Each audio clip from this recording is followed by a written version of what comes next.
Did Google finally replace ChatGPT? Google Bard now has access to extensions and can now summarize your Gmail emails, find you a flight, and even work with Google Maps.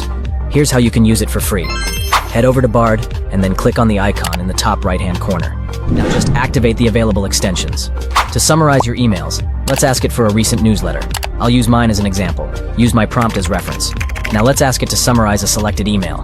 Boom! It's given us a summary in seconds. Super useful. Thanks to Google Flights, we can now find the cheapest flight. Let's find a flight from London to New York. Voila! It's listed all the flights with their prices. Super easy to book as well. It also works with finding affordable hotels. Now let's use it with Google Maps. Let's ask it to find the best Italian restaurants near my hotel in New York. Just like that, it's listed all the restaurants near my hotel and even provided a Google Maps link to make it even easier.